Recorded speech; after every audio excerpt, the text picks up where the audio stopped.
Good morning student. Revaluation of assets and liability, संपत्तियों तथा दायित्वों का पुनर्मूल्यांकन। हम अपनी एसेट्स और लायबिलिटी को रिवैल्यूएट क्यों करते हैं, उनकी वैल्यू को दोबारा से कैलकुलेट कब करते हैं?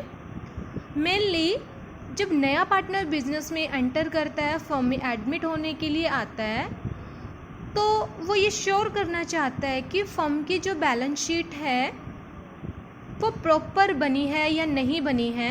मीन्स जो एसेट्स की वैल्यू है, जो लायबिलिटी की वैल्यू है, वो एक्यूरेट है या नहीं, कहीं उसको जानबूझ के कम या ज़्यादा तो नहीं दिखाया गया। इसके अलावा जो ओल्ड पार्टनर हैं वो भी ये देखना चाहते हैं कि उनके जो एसेट्स और जो लायबिलिटी की वैल्यू है उसमें क्या क्या चेंज हुआ है। तो रिवैल्यूएशन अकाउंट इसी पर्पस को कंप्लीट करता है। दोबारा से वैल्यूएट किया जाता है एसेट्स और लायबिलिटी की वैल्यू को। तो इसका जो डेबिट साइड होगा, इसमें हम अपने लॉस को लिखेंगे, जो किसके रिगार्डिंग होंगी, या तो एसेट्स के रिगार्डिंग या फिर लायबिलिटी के रिगार्डिंग। दूसरी साइड क्रेडिट में हम एसेट्स और लायबिलिटी से जो रिलेट करेंगे हमारे प्रॉफिट, उसको लिखेंगे। ये कुछ जर्नल एंट्री हैं जो रिवैल्यूएशन अकाउंट करते टाइम बनाई जाएंगी। अभी हमने पढ़ा कि रिवैल्यूएशन अकाउंट के डेबिट साइड में हमने लॉस को लिखना है और क्रेडिट में प्रॉफिट को लिखना है, जो रिलेट करते हैं एसेट्स और लायबिलिटी की वैल्यू के साथ। तो अगर हमारी एसेट्स की वैल्यू कम होती है, एसेट्स की वैल्यू कम होगी, इट मीन्स हमें क्या हो गया, लॉस। तो उस सिचुएशन में हमारा जो रिवैल्यूएशन अकाउंट है वो डेबिट हो जाएगा। एंट्री क्या होगी, जब एसेट्स की वैल्यू डिक्रीज होगी, revaluation account debit to assets. Reverse अगर केस हो, यानी कि एसेट्स की वैल्यू अगर हमारी बढ़ जाए, तो एसेट्स का बढ़ना हमारे लिए प्रॉफिट होता है। तो प्रॉफिट होगा तो वो हमने रिवैल्यूएशन अकाउंट के क्रेडिट में डालना है। तो हमने यहाँ पे रिवैल्यूएशन अकाउंट को क्रेडिट कर दिया, डेबिट किसको करना है, एसेट्स की वैल्यू को। अगर हमारी लायबिलिटी की वैल्यू इंक्रीज होगी तो वो हमारे लिए लॉस हो गया, बिकॉज हमने पहले कम पेमेंट करनी थी, अब ज़्यादा पेमेंट करनी है, तो ये हमारे लिए लॉस हो गया। लॉस है तो रिवैल्यूएशन अकाउंट हमारे डेबिट हो जाएगा उतने ही अमाउंट से जितने अमाउंट से हमारे लायबिलिटी इंक्रीज हुई है। अगर लायबिलिटी हमारी कम हुई है, डिक्रीज हुई है, इट मीन्स हमें प्रॉफिट हो गया, पहले ज़्यादा पेमेंट करनी थी, अब कम पेमेंट करनी है, हमारे लिए ये प्रॉफिट हो गया। प्रॉफिट हुआ तो हमारा उतने ही अमाउंट से रिवैल्यूएशन अकाउंट हम क्रेडिट कर देंगे। देन हम क्या करेंगे, रिवैल्यूएशन अकाउंट की डेबिट और क्रेडिट साइड का टोटल करके देखेंगे हम। अगर हमारी क्रेडिट साइड ज़्यादा है, इट मीन्स हमारे जो प्रॉफिट हैं वो ज़्यादा है, और डेबिट साइड कम है, यानी कि हमारे जो लॉस हैं वो कम है, तो हमारी फर्म को प्रॉफिट होता है। और ये जो प्रॉफिट हुआ है ये पुराने पार्टनर्स के बीच में डिस्ट्रीब्यूट होगा, किस रेशियो में, ओल्ड रेशियो में। नया पार्टनर इस प्रॉफिट में पार्टिसिपेट नहीं करेगा क्योंकि उसके आने से पहले का ये प्रॉफिट है। दूसरा केस लॉस होने का हो सकता है, हमारी डेबिट साइड ज़्यादा है यानी हमारे लॉस ज़्यादा है, हमारे प्रॉफिट कम है तो हमें लॉस हो जाएगा। इस लॉस को भी कौन बियर करेगा, ओल्ड पार्टनर, ओल्ड रेशियो में। नया पार्टनर इस प्रॉफिट और लॉस में कोई भी पार्टिसिपेट नहीं करेगा क्योंकि ये जो रिजल्ट है वो उस नए पार्टनर के आने से पहले का है। तो यहाँ पे क्या एंट्री करी जाएंगी, अगर प्रॉफिट होता है रिवैल्यूएशन अकाउंट डेबिट। अगर हमारी जो क्रेडिट साइड ज़्यादा है, हमारी डेबिट साइड कम है, तो रिवैल्यूएशन अकाउंट का रिजल्ट क्या रहा, प्रॉफिट हुआ। प्रॉफिट हुआ यानी कि रिवैल्यूएशन अकाउंट हमारा डेबिट हुआ है। ये हमने क्रेडिट कहाँ पे करना है, किसके बीच में ये डिस्ट्रीब्यूट होगा, ओल्ड पार्टनर के बीच में। तो ओल्ड पार्टनर के कैपिटल अकाउंट को हम क्रेडिट कर देंगे क्योंकि ये जो प्रॉफिट हुआ है वो किसको मिलना है, ओल्ड पार्टनर को। अगर लॉस हो जाएगा तो रिवर्स हम एंट्री करेंगे, ओल्ड पार्टनर इस लॉस को बियर करेंगे, यानी कि उनको अब पे करना है, उनको मिलेगा नहीं, इन्होंने फर्म को पे करना है। पे करना है तो इनके अकाउंट से पैसा निकाला जाएगा, यानी कि डेबिट हो जाएगा, टू रिवैल्यूएशन अकाउंट क्रेडिट हो जाएगा। फॉर्मेट देखिए, to decrease in value of assets, assets की वैल्यू डिक्रीज हुई है, इट मीन्स हमें लॉस हुआ है। Increase in value of liability, liability की वैल्यू हमारी ज़्यादा हुई है, इट मीन्स हमें लॉस हुआ है। अनरिकॉर्डेड कोई लायबिलिटी थी, हमें अब पता चला है, पहले हमने उसको रिकॉर्ड ही नहीं किया था, वो भी हमारे लिए लॉस है। To profit on revaluation transfer to old partners capital account, ये हम बाद में बैलेंस निकाल के देखते हैं, तब हमें प्रॉफिट मिलता है, तो हम इसको डेबिट साइड लिखते हैं।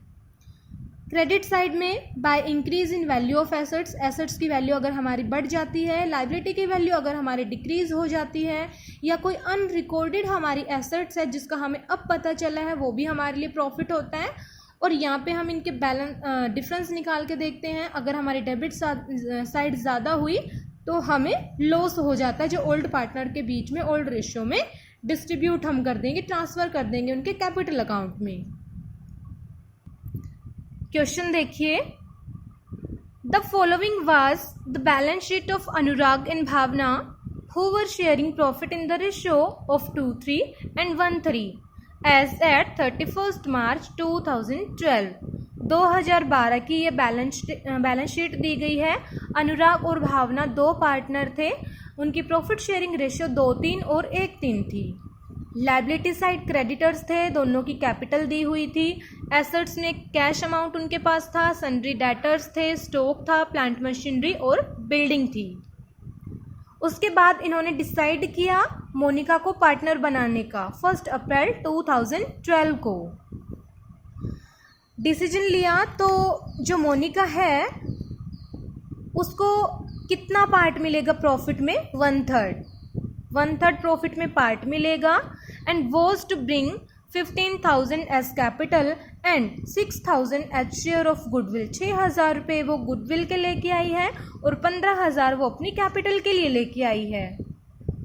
That the value of stock and plant and machinery were to be reduced by 10%। जो बैलेंस शीट के अंदर स्टॉक की वैल्यू दी गई थी, प्लांट और मशीनरी की वैल्यू दी गई थी, उसको हमने रिड्यूस करना है 10% से।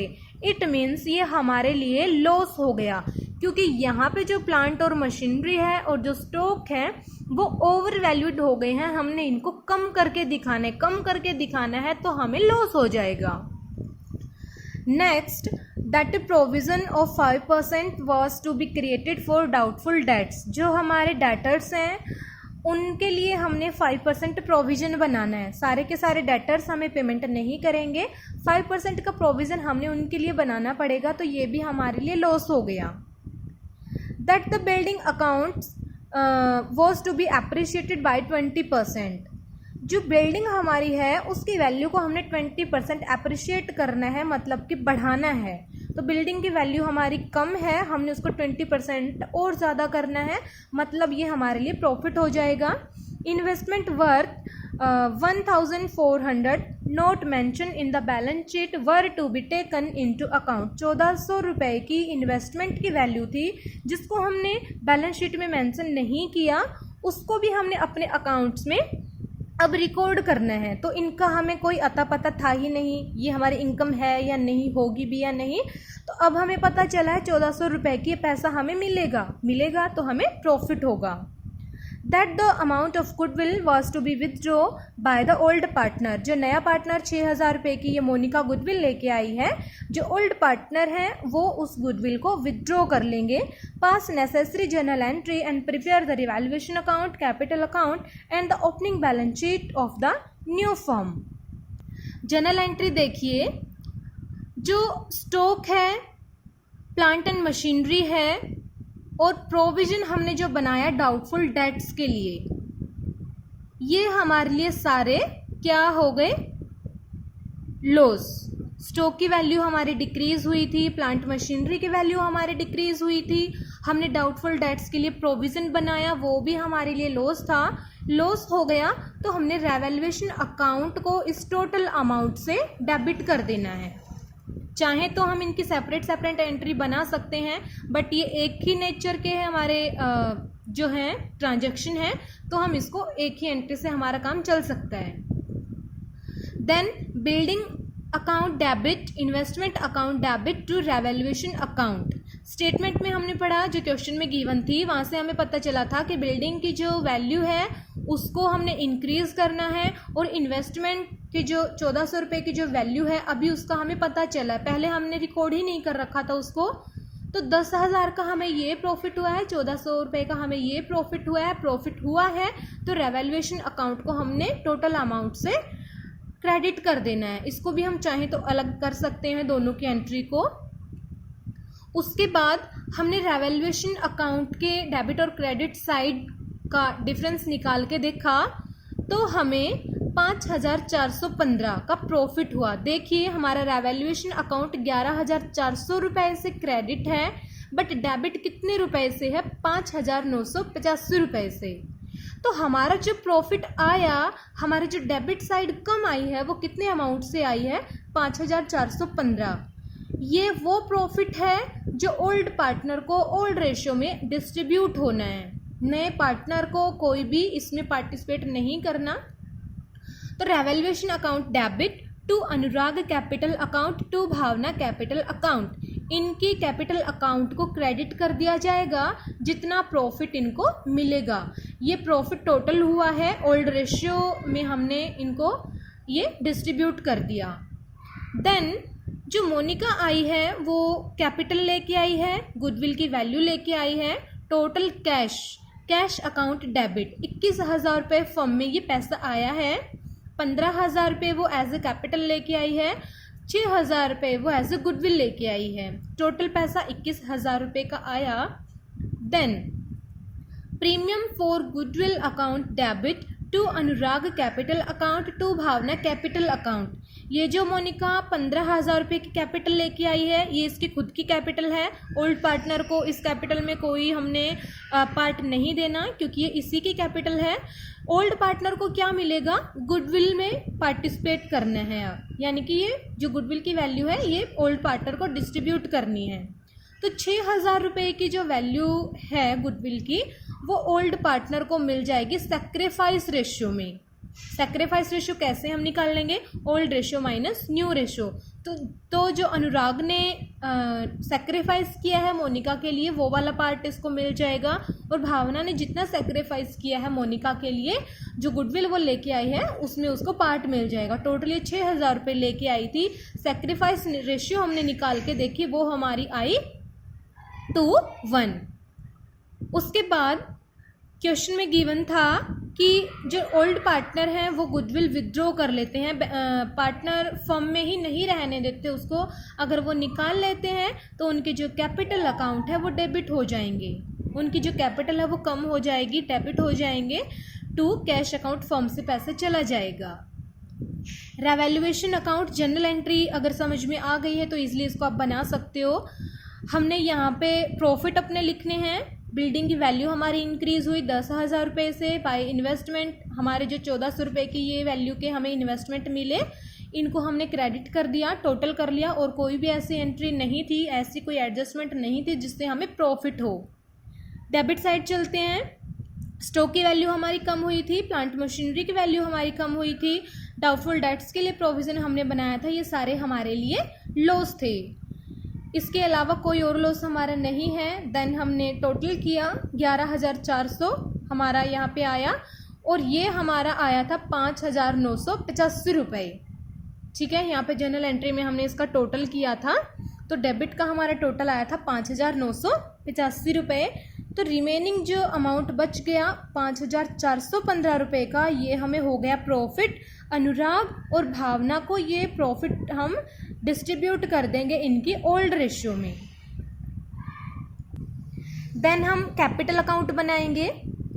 कैपिटल अकाउंट तीनों पार्टनर का बनेगा, बिकॉज अब मोनिका भी कोई कैपिटल लेके आई है, तो इनको जो पैसा मिला वो हम क्रेडिट में डाल लेंगे, जो पैसा इन्होंने निकाल लिया अपने अकाउंट से वो हमने डेबिट करना है।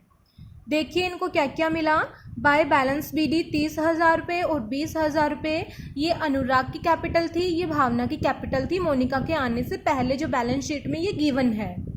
उसके बाद रेवैल्यूएशन अकाउंट का जो प्रॉफिट हुआ था उसमें 3610 रुपये अनुराग को मिले थे, भावना को 1805 रुपये मिले थे।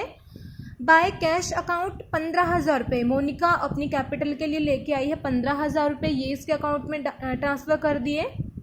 बाय प्रीमियम फॉर गुडविल, ये गुडविल के लेके तो आई है, यहाँ पे ये नहीं करना अब कहीं 6,000 रुपये इसके अकाउंट में आप ट्रांसफ़र कर दो, इसको ये कैपिटल तो इसी की रहेगी क्योंकि अपने लिए लेके आई है, लेकिन जो 6,000 रुपये ये गुडविल के लेके आई है ये इसके अकाउंट में नहीं डालने, बल्कि जो ओल्ड पार्टनर है वो गुडविल की वैल्यू उनको मिलनी है। तो 4,000 रुपये अनुराग को मिले थे, भावना को 2,000 रुपये मिले थे, ये इनके अकाउंट में क्रेडिट कर दिए। देन हमारी स्टेटमेंट क्या थी कि इन्होंने ये पैसा निकाल लिया, अगर नहीं निकालते फिर भी एक बार तो ये पैसा यहाँ पे मिलता क्योंकि जो गुडविल की वैल्यू है वो इनको मिली है, लेकिन उन्होंने ये पैसा विथड्रॉ कर लिया, अपने अकाउंट से निकाल लिया। अनुराग ने अपने 4,000 निकाल लिए, भावना ने 2,000 रुपये निकाल लिए, तो हमारा रिमेनिंग जो बैलेंस होगा तीनों का ये है, और कोई भी पैसा नहीं है जो किसी पार्टनर ने निकाला हो, सिर्फ इन्होंने गुडविल का पैसा निकाला है। तो ये तीनों की कैपिटल आ गई न्यू ईयर की ये तीनों की कैपिटल आ गई। तो ओपनिंग बैलेंस शीट हमने प्रिपेयर करनी है 1 अप्रैल 2012। क्वेश्चन में जो हमें बैलेंस शीट गिवन थी वो हमारी 31 मार्च 2012 को थी, और वहाँ पे ओनली अनुराग और भावना की कैपिटल दे रखी थी। बट यहाँ पे अब मोनिका भी बिजनेस में एडमिट हो गई है, तो अब नई जो हमारी बैलेंस शीट है उसमें हमारी तीनों की कैपिटल हमने डालनी है, जो कैपिटल अकाउंट से हमने कैलकुलेट करी वो वाली। तो हमारे पुरानी जो बैलेंस शीट थी उसमें सन्ड्री क्रेडिटर्स दिए हुए थे, उसके ऊपर कोई इफेक्ट नहीं पड़ा था, सेम वैल्यू 65,900 रुपये की हमने डाल दी। कैपिटल अनुराग भावना मोनिका तीनों की डाल दी, और कोई भी हमारी लायबिलिटी नहीं है। दूसरी साइड हमारे डेटर्स थे 9,700 के, उसके ऊपर हमने प्रोविज़न बना लिया था 485 रुपये। तो अब हमारे जो डेटर्स हैं उनकी वैल्यू कितनी है 9,215। स्टॉक की वैल्यू कम होने के बाद हमने लिखी, इन्वेस्टमेंट की वैल्यू ये हमारी आई थी वो हमने लिख दी। प्लांट और मशीनरी की वैल्यू के ऊपर जो अफेक्ट था वो घटी थी या बढ़ी थी, ये सारी जो एसेट्स की वैल्यू आपने वो लिखनी है, सेम वैल्यू आप नहीं लिखोगे। इनके ऊपर जो अफेक्ट हुआ है उस अफेक्ट को आप लेस या ऐड करके लिखना है आपने। देन कैश इन हैंड, हमारे यहाँ पे देखिए ओल्ड जो बैलेंस शीट थी उसमें कैश हमारे पास 1,200 रुपये का था। कैश इन हैंड है वो 16,200 रुपये है। इसकी कैलकुलेशन हम कैसे करेंगे, टोटल कैश जो ट्रांजेक्शन हुई है वो हमने देखनी पड़ेगी। जो पुराना हमारा बैलेंस शीट थी उसमें 1,200 रुपये हमारे कैश इन हैंड थे। इसके बाद जो नई पार्टनर मोनिका आई थी वो कैपिटल लेके आई थी, गुडविल की वैल्यू लेके आई थी, टोटल ये 21,000 रुपये लेके आई थी, 15,000 कैपिटल और 6,000 गुडविल। तो 1,200 रुपये पहले वाले हैं, तो 22,200 टोटल वैल्यू हो गई कैश की। उसमें से 6,000 रुपये ओल्ड पार्टनर ने निकाल लिए, तो रिमेनिंग जो कैश बैलेंस बच गया 16,200। कैश इन हैंड ये हमारा अमाउंट है, ये हमने लिखना है अपनी बैलेंस शीट में।